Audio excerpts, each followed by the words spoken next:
It is quite likely that you've heard the term circular economy thrown around recently. Who here has been confused about what plastics can go into the recycling bin? But what is the circular economy? What does it mean on an everyday level? Outside of Wattle, I work in a retail position in a large department store. This involves me unwrapping products from multiple layers of packaging that are then all thrown into the same bin, and then replacing a gap on the shelf that I'd only filled last week. Clever marketing has promoted the need for 16 fashion seasons rather than 4, and is encouraging a linear economy where we take, make, and waste. Working in a retail store, I often feel like all I can do is go along with this system, as the circular economy has been portrayed as such a high-level concept that is beyond the control of consumers. When we conceptualise a circular economy, our default is to think about recycling and the complex, behind-the-scenes processes that we are never a part of. This got me thinking, how do we transition the circular economy to a scale that we can all comprehend? I often come across a similar issue when talking with people about climate change in my role in the university's sustainability team. People often become disheartened and lose motivation when perceiving the issue on a global scale, believing the impact could only be a drop in the ocean. This is prevalent amongst our student body who are time poor and face barriers in making the most sustainable decisions. This became apparent to me when visiting the Queen's College op shop. Whilst browsing the racks of clothing and shelves of bric-a-brac, I was informed of the many items that were saved from the big skip bins, where students often dump their items during the frenzy of an end-of-semester clear-out. However, just by having multiple donation bins for the op shop spread around the college, the final stage of the linear economy could be directly intercepted on the hyperlocal scale. This has resulted in hundreds of kilos of items being saved from landfill each semester from just this one college. This sparked the inspiration for my project when contemplating how many more items we could be saving by enabling the entire student population to participate in circular practices. So, I engaged 5 student accommodation venues to participate in the Donate Don't Waste project.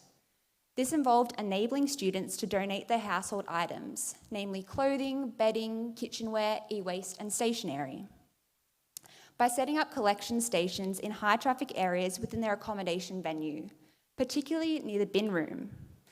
Participating in the circular economy was therefore not seen as a burden, but instead normal. Simply pointing out every unsustainable thing people are doing is not going to encourage behaviour change. Instead, making reuse a part of student life can facilitate natural encounters with sustainable behaviours and create a cultural shift.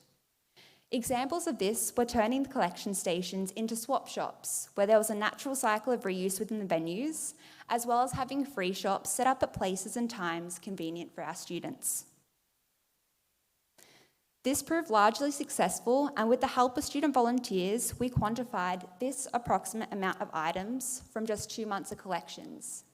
And again, this is only 5 student accommodation venues and nowhere near the amount of waste that is thrown out by our entire university population.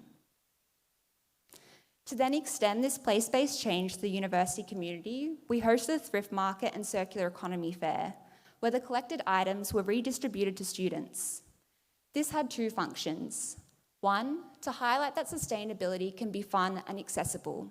You don't need to purchase a $50 cotton t-shirt to reduce your environmental impact.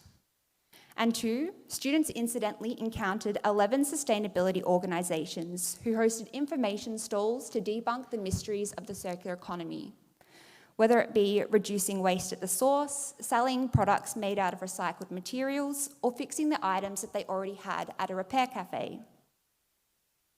I've come to understand that projects like this can only be self-sustaining if a large number of people are involved, but at a scale where they can see their direct, tangible impact.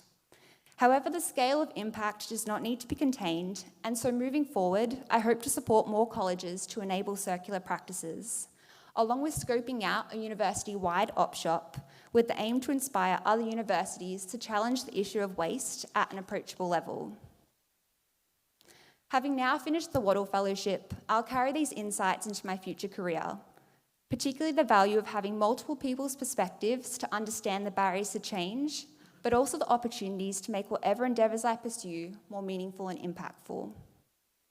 And I'd like to give a special thanks to all the people and organisations here on the screen, particularly my beautiful family and friends, the Wattle Fellowship cohort, and all of these organisations who supported me throughout the project and the thrift market. Thank you.